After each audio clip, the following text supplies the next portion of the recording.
David HaMelech says, the one who makes the eye, can you not see?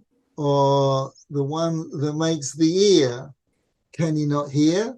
Furthermore, it says that when God speaks, will people not listen? So we're all in a tizzy, rightfully so, for the crisis going on in Eretz Yisrael at the moment. I have 2 kids there, my grandchildren there. So we're all keenly aware of the circumstances.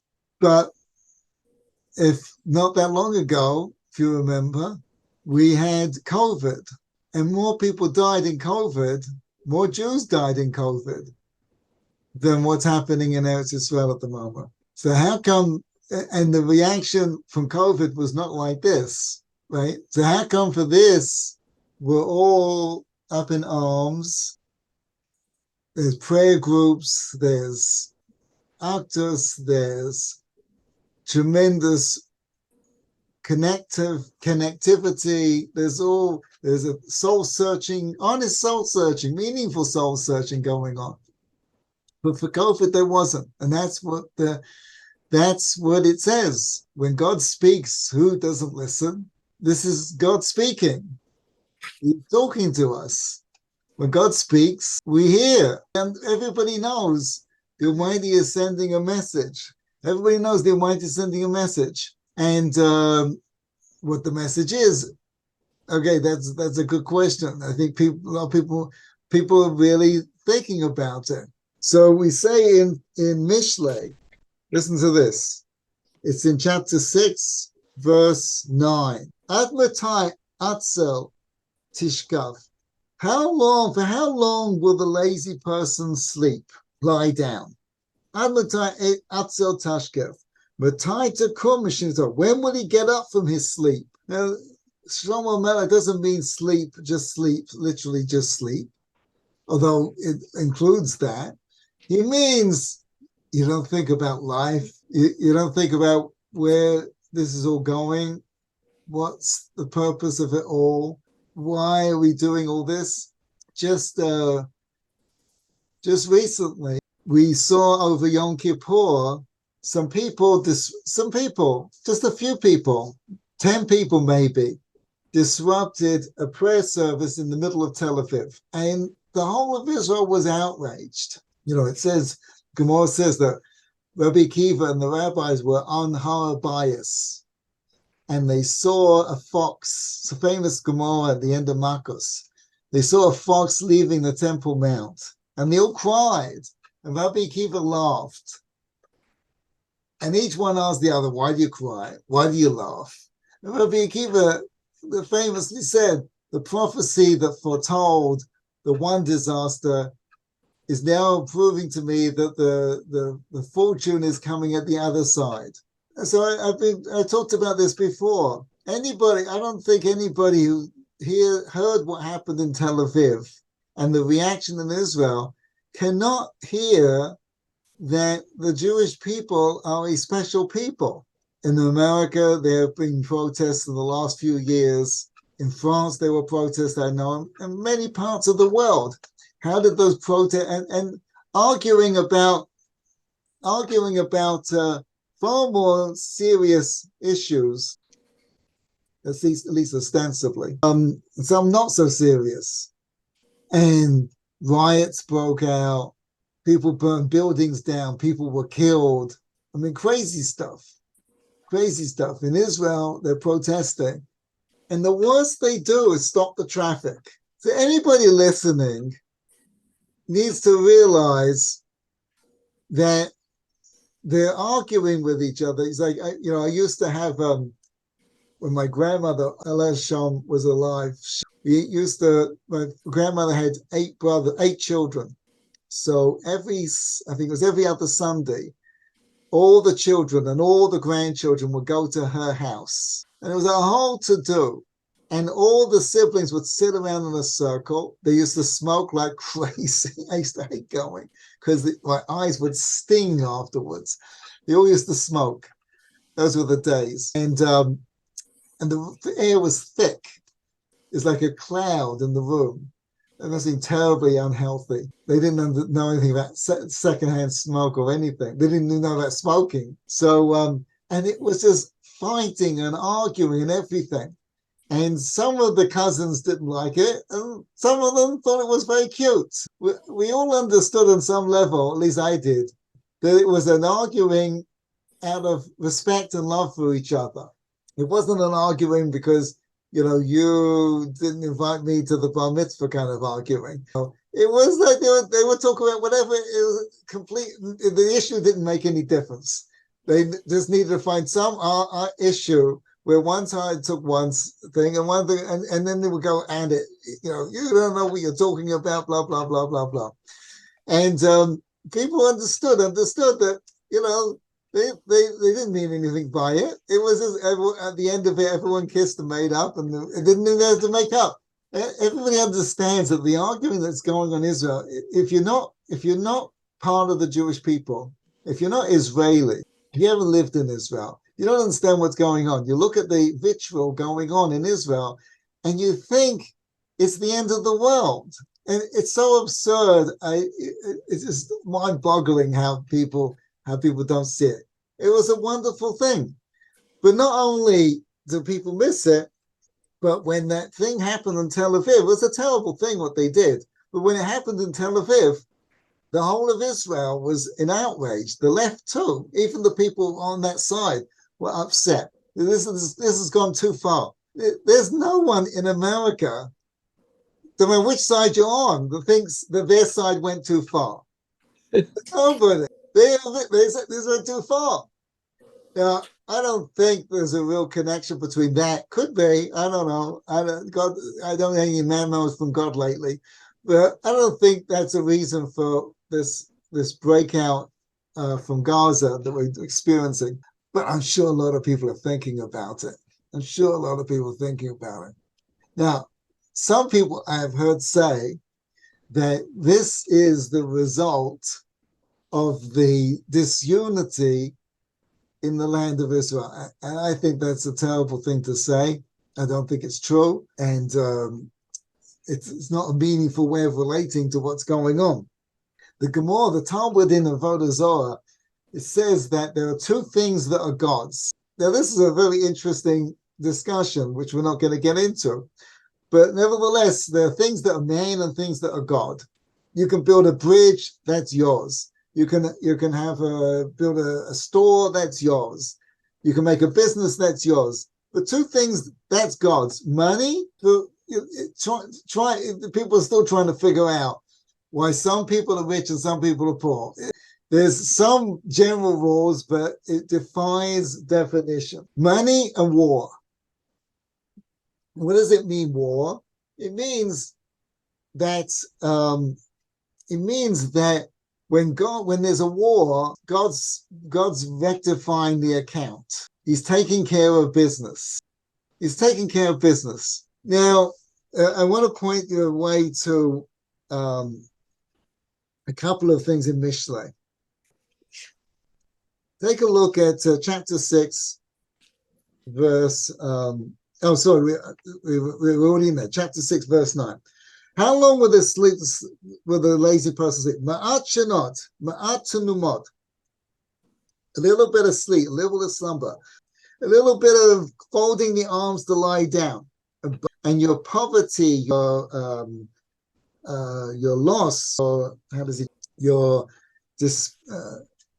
poverty, your despair. The despair doesn't cut it either. Your trouble will come. How does it come? You will lose it ki ish magen, like an armored man. Now I predicted. Don't want to give myself any prizes here. That when they came up with the Iron Dome, if you remember, and Patriot missiles and all that kind of stuff, this is a very bad idea. Very bad idea. And that's what Mishlei is saying. Who's the guy who's the most in trouble on the battlefield? The guy with the biggest tank, because he relies on the tank, and he's not thinking. You get used to the protection you think you have, the innate protection you think you have. and you miss subtle points that a soldier on the battlefield has to be aware of. Now, I don't want to be either of them, but nevertheless, it's the protection which we clearly see was what's happened in this whole Gaza Strip thing. It's because they relied on so many pieces of technology, and they knew that the Arabs have nothing. They achieved this success. I shouldn't use the word success. They achieved this tragedy by 20th, maybe even 19th century technology. It's amazing, and you learn a very important lesson from this from a very personal level. You can never tolerate. I don't know if Israel's learned this lesson. I don't think. I don't know. I don't see it. But you cannot tolerate any amount of the Yetzer Hara. Like if someone's out to get you, it says the Yetzer Hara seeks to kill you. And if not for God's help, you don't have a chance. So the example being, God forbid you're an alcoholic. Okay? How much alcohol can you have in the house? You can't, there's no amount. You can't tolerate, you have days where you're very determined and you're very motivated and you're very strong and you made a decision you're not going to drink, and that's good. But if you have any amount in the house, it's going to find a way, your Yetzer Hara is going to find a way to get in. You cannot tolerate somebody, the Hamas, whose only life lesson, only motivation is to go, terribly to kill Jews. They're going to find a way eventually. They're going to find your weak spot. You can never protect against it. It's a very interesting thing. It says in the Chumash, the Yitzchak, was by Avimelech. This is 4,000 plus years ago. And Avimelech was a Plishtim, is where the Palestinians get their name from. He was a Palestinian. He was the original Palestinian. And Avimelech finds out that Rivka is his wife, and he passes a decree. Anybody who touches this man is going to die. So what do the Plishtim do? What do the Plishtim do? Right? So they stopped up his wells, right? They stopped up his well. Now, what would the king do to such a person who did such a thing to Yitzhak? Now, Yitzhak is a very wealthy person, and Avimelech knows from his father, Avraham, that you don't mess with these people. They're like, God's on their side, don't play around. He learned that lesson. Whether it's the same Avimelech or it's his son, either way, he understood, you don't mess with Avraham, you don't mess with this family. So someone messed with them. So what would you do in the good old days? You'd kill him. So Avimelech comes to Yitzhak and says, you have to leave. Now, why does he want him to leave? He's a rich man. You want rich people in your country. He gives jobs, brings wealth and fame and fortune to the country. Why does he want him to leave? Because he can't protect him. These people, the Plishtim, the Palestinians, are willing to die, not to kill you, just to ruin your day. Like whatever Hamas did, and it's a terrible tragedy what they did. No, I'm not minimizing it any means whatsoever. But nevertheless, there's not a thought in anyone's head that this is going to mean success, victory. They don't win anything from this. They know that it's going to be a disaster for them. They don't care. They're willing to pay that price. In other words, there's no defense. Avimelech says to him, does this sound like the same Palestinians? It's the same people. I'll tell you another thing. The Gemara that I quoted in Makos, it says that Rabbi Akiva, he saw foxes. They saw foxes coming out of the Temple Mount. So the Talmud has nicknames for the nations of the world. In other words, it gives the nations of the world animals as their symbol. Very similar to like America's an eagle, Russia's a bear, England is a lion. The nations of the world pick animals as their symbol. The Talmud says the same kind of thing. What kind of animal is the Plishtim? What kind of animal, right? Now remember, the Romans were running the show at those times. Anyone remembers the Cold War? Anyone who visited Russia had to speak in code, because when they visited these refuseniks, they were all being bugged. So they had to talk in a sign language. They had code words because the Russians would pick it up and you'd be in big trouble. So the same thing, the Romans they read over with their senses. They caught you saying anything nasty about the Romans, they killed you. So Rabbi Akiva says there's a fox leaving the Temple Mount. When you see a fox leaving the Temple Mount, you know the Mashiach's coming. It's the end. So what's the symbol for the Palestinians? What animal? Do you know? Any guesses? A fox. Exactly. We learn it out from Shimshon. That's right. We learn it out from Shimshon. Shimshon the Gibor. The Talmud says, why did Shimshon use foxes to punish the Palestinian, the Palestinians? He tied the tails of foxes and burnt their fields. Why use a fox? Because the symbol of the Palestinian was a fox. So the Talmud says, you hear what Rabbi Akiva is saying, when you see a fox. So the Talmud says, why a fox? Right? Why a fox? In other words, Esav is a pig. Why a pig? Because it puts its paws out and says, I'm kosher. Right? But really it's treif. It's a pig. So what's a fox? A fox, when it's running away from its enemy, looks behind him. So the Talmud says, that's the Plishtim, that's the Palestinians. They always want yesterday's deal. Does that sound like the Palestinians? Right? We would make peace if you give us the borders of 67. In 67, you wanted 48.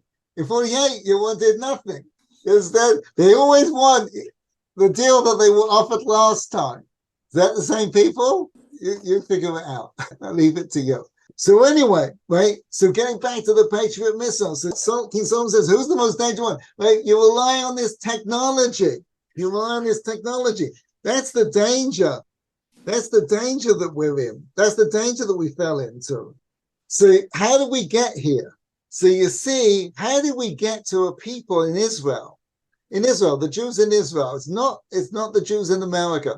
In America, I have people that disagree with me on issues. They won't talk to me. They won't talk, right? They won't talk.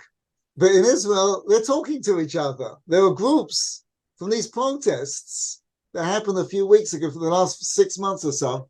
There were groups. My son sent me a text of these groups that are forming in Israel of opposition groups. They sit in a room, and it's difficult, but they sit in the room and they try and talk it out. There's no such thing. You try and call anyone from opposing view, whether you're a Republican, a Democrat, or anything, and try and sit down and talk. You can't talk. Within 5 minutes, less than that, within a nanosecond, it's got to vitriolic and then storming out, and it's the end of it. Right? In Israel, they talk. How did they get? How did we get there? So again, another Mishnah. Listen to this Mishnah.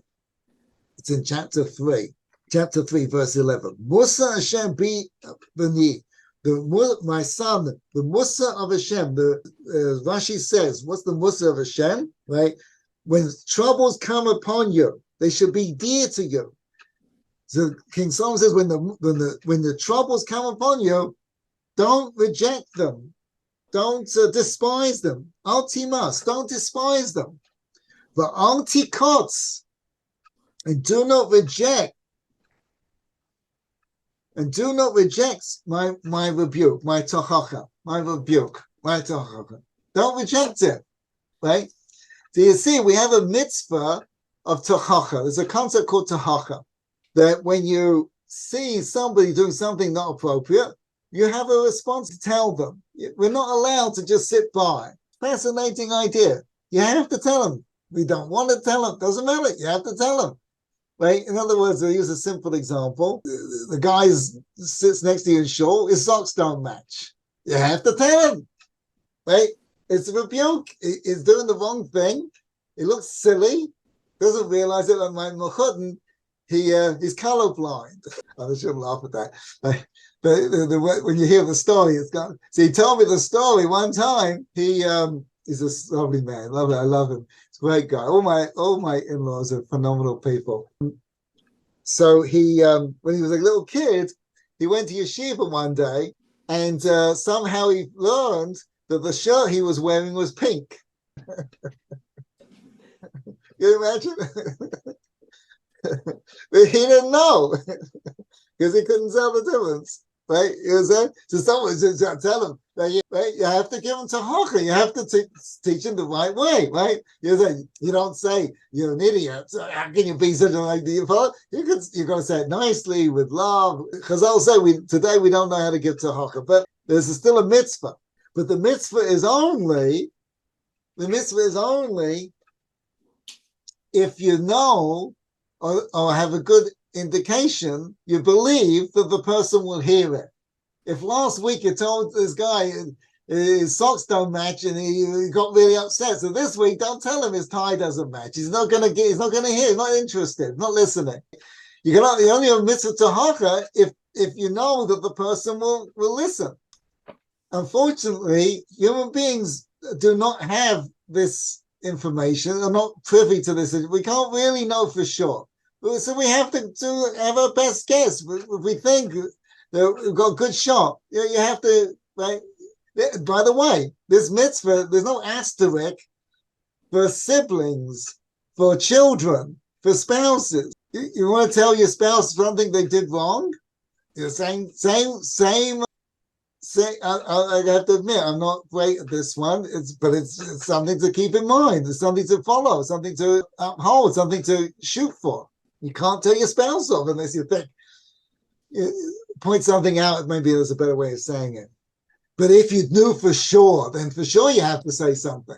And there's many times that you have to say something. The rabbi of your shul, you don't want to tell him, but you know he will listen. They got Yalkut Shimoni, he's going to listen. You don't want to say anything out of line. You know you got to say something because it's like it's like there's the mitzvah to right? You follow?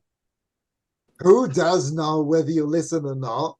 The Almighty. Meaning that if you're going through something that's tough, you're going through the tahaka of Hashem, you can be certain it's going to get through.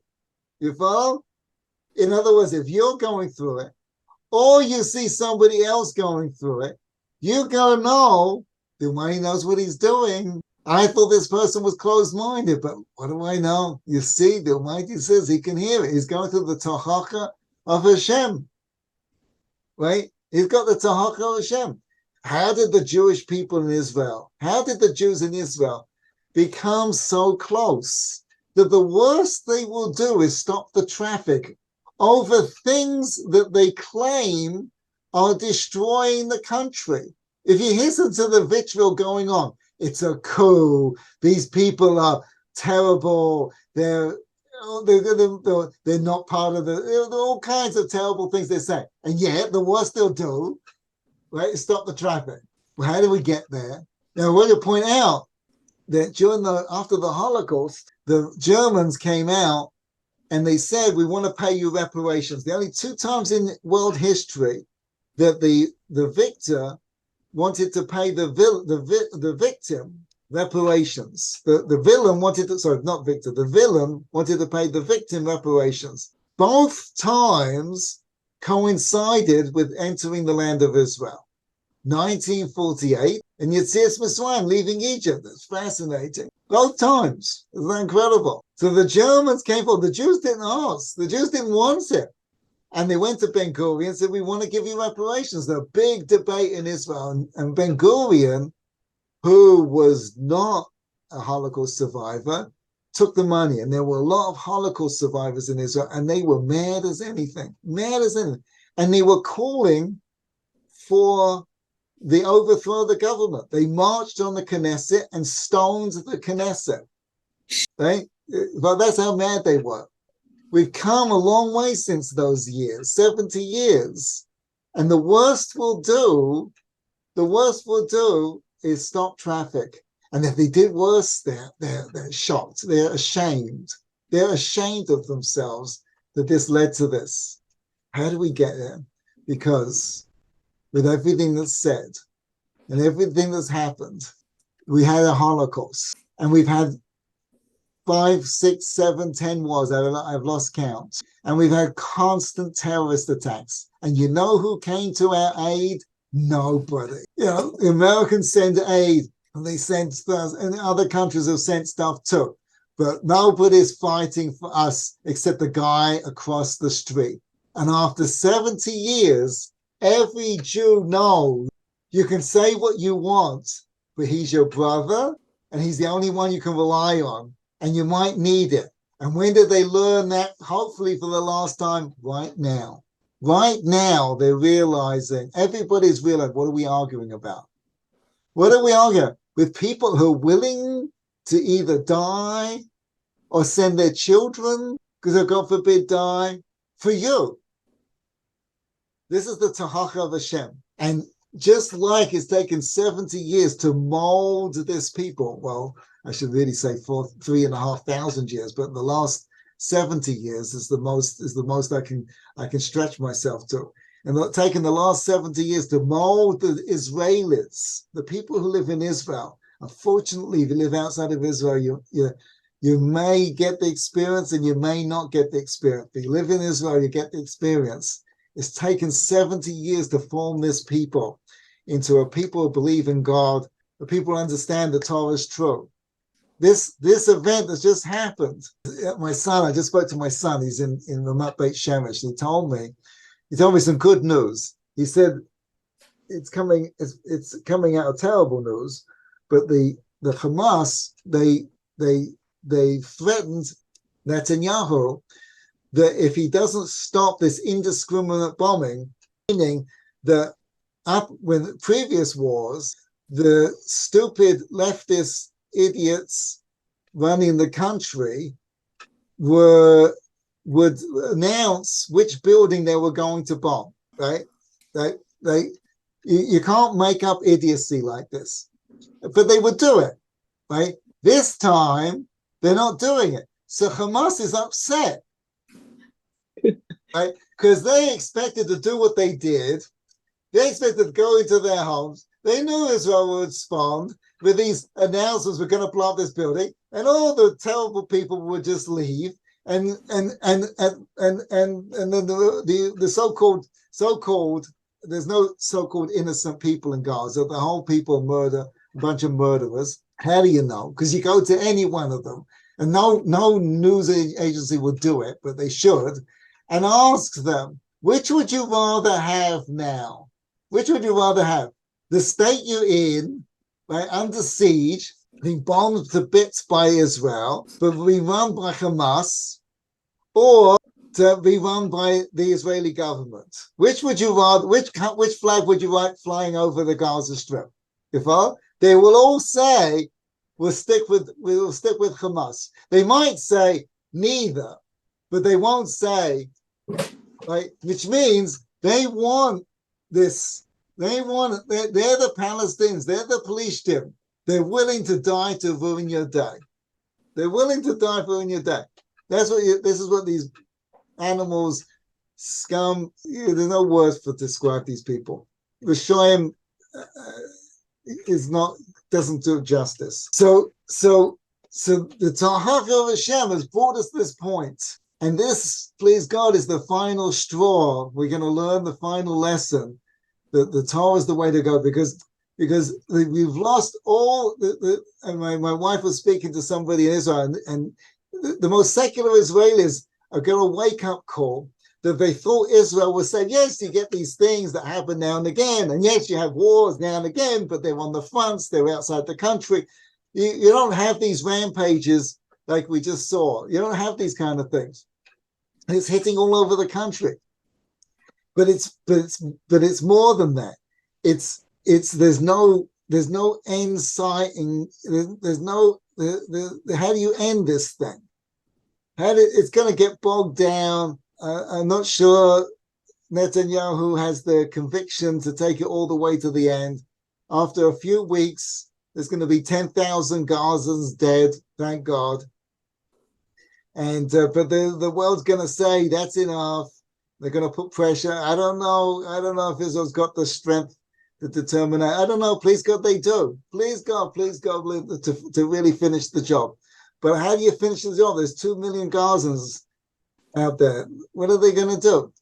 So Israel's coming to a point like we saw with Amalek, when the Jewish people, before they entered the land of Israel, Amalek took one shifcha, one handmaid, and the Jewish people vowed that if you give us over them into our hands, we will dedicate everything we conquer. It wasn't Amalek. It was, I believe, it was Sichon. We'll dedicate all their property to God. I think it's Sichon. But whatever it was, they took one handmaid. The Jewish people are coming to that point where they realize the only one who's going to save them in this situation is the Almighty is going to help us. Please God, soon, please God, our boys and girls come home safely. No more. But what about the handmaid? They took a handmaid, and that's how we got the lands of Sichon, because they and that was the tribes of Gad. Oh, I have to find it. I can't find it. I'll find it for you in texture. But they took a excuse me for my ignorance. They took a handmaid. They attacked and took a handmaid as a hostage. Outraged, right? Because the truth is, we should have been outraged every single time they killed anybody that started a war. They should have started a war with anyone. It's like a disease. When do you take this disease seriously? You're a doctor. When do right? At the beginning. You don't wait till like you're on deathbed, right? Now we're going to really attack this disease. You go for it right at the very beginning. The same thing with Hamas, with these scum, these evil people. You didn't take it seriously at the beginning. So now Netanyahu has said, we got war. No leaflets, no warnings. You attack us, we're going to wipe you out.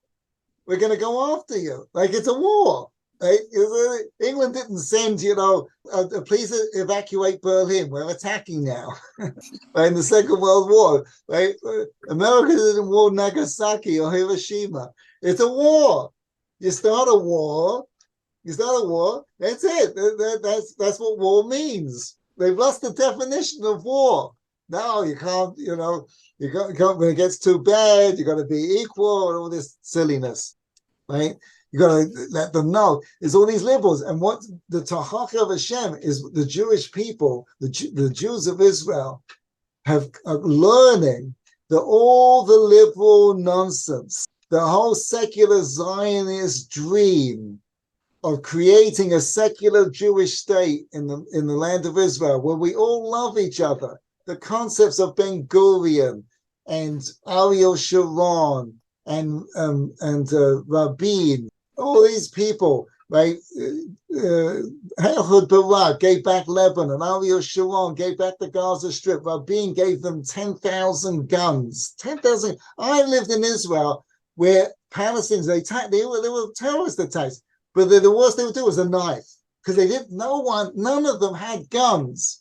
If they found a gun on a Palestinian, the whole army would come in. They would just investigate how did they get the gun. It was a big deal. And Rabin, idiot on idiot, said, "Oh, let's give them guns." If it didn't happen, you couldn't. It's a history that the secular Israelis want to hide from and ignore. But this last battle, this is, please God, our last battle, is teaching them that all that ideology is out the window. It was already half dead. It's a fascinating thing. It's a fascinating thing that in Parshas Korach, that the Jewish people have a fight. It starts off with Korach, that who should be the Kohen Gadol, right? Who should be the Kohen Gadol? And Moshe says, listen, we'll prove it very simply. If you die in this unusual death, the earth swallows you up alive, then you're the wrong guy. They all die, 250 people. Thousands then come out and say, you killed the people of God. It's like you're murderers, right? Even more people die. God comes and says, listen, let me resolve this issue for you in a nice way, right? And he says, everybody take a staff, all the leaders of the tribes take a staff and put them in the Kodesh Kadoshim, the Holy of Holies, and whoever staff blossoms, it will be the Kohen Gadol. And almond stuff blossoms almonds, and we're all good, right? So Rav Nach used to ask the question, Rav Nach Weinberg used to ask the question, my Rebbe used to ask the question. So why did he do that in the first place? What with all the drama? Thousands of people die. So one of his favorite jokes he would tell, and it was very apropos here, was a man sells another man a donkey. And donkeys are known to be very stubborn animals. So he sells him a donkey. And he says to him, this donkey is not like any other donkey. This donkey does whatever you want it to do. It's a very obedient donkey. He says, oh, that's just what I swear I need. I'm fed up with these donkeys that are stubborn.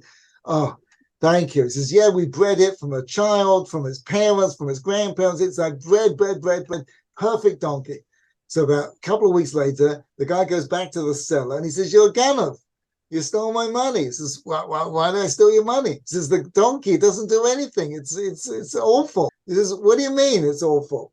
He says, it doesn't do what I say. He says, that's impossible. Let me come over and see. So he comes over and he says, look, I'll show you. Donkey, move.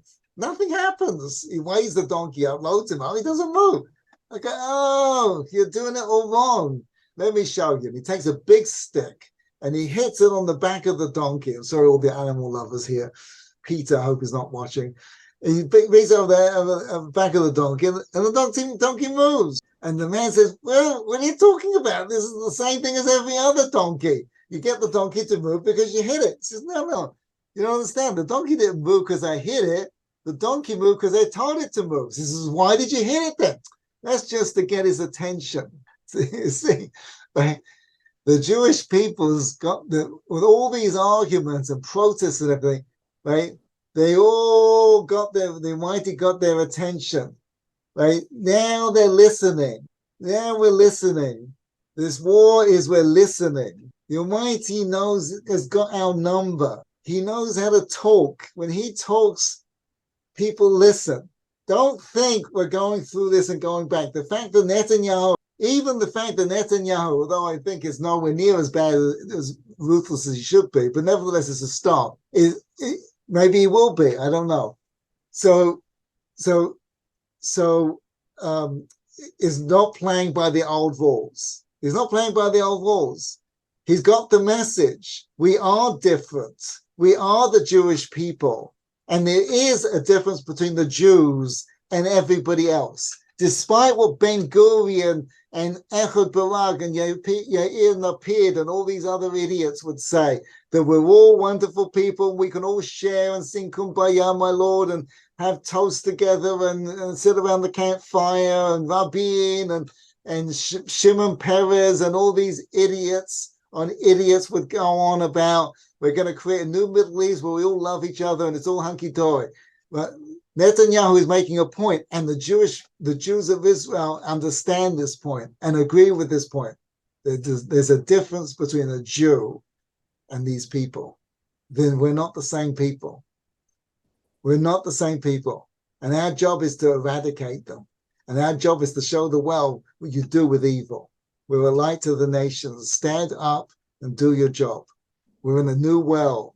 A new world. Please God, no more suffering to the Jewish people. No more suffering in the world. Please God. Thank you, everybody. Any questions? We're all good? Amen. Amen.